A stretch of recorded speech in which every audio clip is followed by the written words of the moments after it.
Good morning student.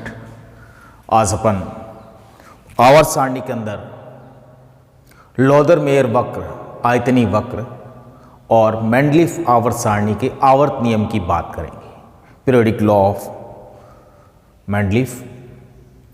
Luther-mayor की बात करें तो लोदर-मेयर ने 1869 में परमाणु भार और परमाणु आयतनों के मध्य एक आरेख वक्र कर्व खींचा और उसके आधार पर तत्वों को व्यवस्थित करने का क्रम किया और एक कहा कि अगर तत्वों के परमाणु भारों और आयतनों के मध्य एक आरेख खींचा जाए तो आरेख खींचने पर जो समान गुणों वाले तत्व हैं, those element which have the similar properties,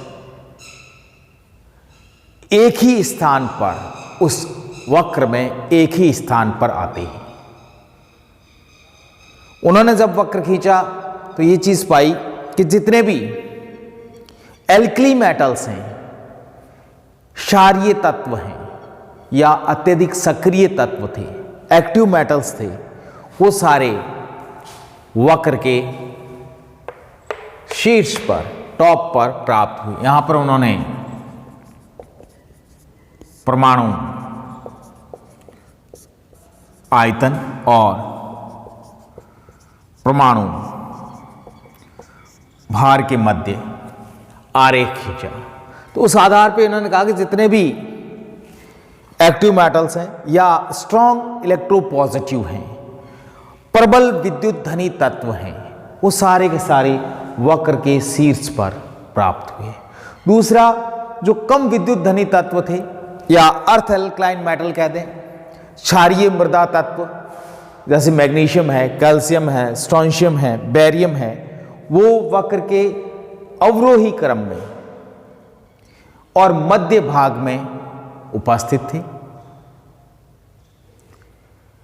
halogen और उत्कृष्ट गैसें जो है, हीलियम को छोड़ दें, आर्गन है, क्लोरीन है, ब्रोमीन है, क्रिप्टॉन है, नियॉन है, फ्लोरीन है, जिनॉन है, बेरियम है, ये जो है वो वक्र के आरोही क्रम में उपस्थित थे। और जितने भी ट्रांजिशन एलिमेंट्स थे, संक्रमण तत्व थे, वो सब वक्र के बॉटम के अंदर एकदम नीचे की तरफ प्राप्त हुए। तो इन निष्कर्ष के आधार पर कहा कि इस प्रकार से तत्वों को याद रखा जा सकता है। अत्यधिक सक्रिय तत्व या अल्कली मेटल्स, कम विद्युत धनी तत्व या earth alkaline metals, halogen and noble gases and transition elements, उनके रखने का क्रम व्यवस्थित था। लेकिन किसी भी चीज को ग्राफिकल फॉर्म में, आरेख के रूप में, वक्र के रूप में लंबे समय तक याद रखना कठिन है। इस वजह से लोदर-मेयर के आयतनी वक्र को परमाणु आवर्त सारणी के अंदर अधिक महत्वता नहीं दी गई कि इससे ऐसा संभव नहीं कि सब जगह इसको याद रखा नहीं जा सकता। उसके बाद आए सिमिलर टाइम में मेंडलीफ 1869 में, उन्होंने भी मेंडलीफ ने अपनी आवर्त सारणी दी मेंडलीफ आवर्त नियम के आधार पर।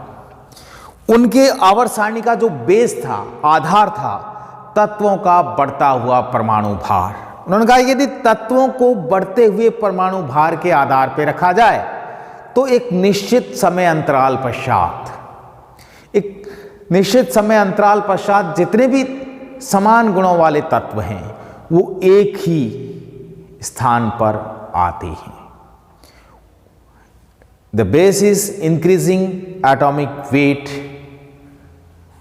Okay, now they gives the periodic law, Mendeleev periodic law या मेंडलीफ आवर्त नियम। उन्होंने कहा तत्वों के भौतिक तथा रासायनिक गुणों को, जो तत्व है उनके भौतिक तथा रासायनिक गुणधर्म, उनके परमाणु भारों के आवर्ती फलन होते हैं। अर्थात बढ़ते हुए परमाणु भार के आधार पर रखने पर एक निश्चित समय अंतराल पश्चात समान गुणों वाले तत्व एक ही स्थान पर आते हैं। They have the periodic function. Chemical and physical property of the elements are the periodic function of their elements. तो उसके आधार पे उन्होंने एक आवर्त सारणी दी। आवर्त सारणी में बताया कुछ उसके स्पेसिफिकेशंस थे, विशेषताएं थी। पहली चीज तो उन्होंने सभी तत्वों को बढ़ते हुए परमाणु भार के आधार पर रखा। उनके बढ़ते हुए परमाणु भार के आधार पर रखने पर उन्होंने पाया कि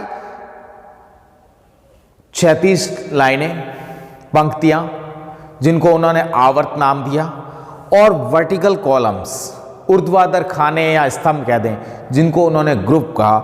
उन तत्व के अंदर एक आवर्त तथा एक वर्ग में, पीरियड एंड ग्रुप के अंदर सिमिलर प्रॉपर्टीज वाले एलिमेंट एक साथ आते हैं। समान गुणों वाले तत्व एक ही वर्ग और एक ही आवर्त में आते हैं।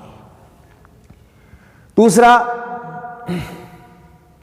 मेंडलीफ आवर्त सारणी की बात कर लें तो मेंडलीफ आवर्त सारणी में कुल 7 आवर्त बने और 8 वर्ग रखे गए। उसके पश्चात उत्कृष्ट गैसों को जोड़ा गया, जिसे शून्य वर्ग का नाम दिया गया। जो वर्टिकल कॉलम्स थे, लाइंस थी, उनको उन्होंने पीरियड्स कहा। वर्टिकल कॉलम्स को उन्होंने ग्रुप कहा, वर्ग कहा, और हॉरिजेंटल जो लाइंस थी, क्षैतिज रेखाएं थी, उनको उन्होंने पीरियड्स के नाम से दिया।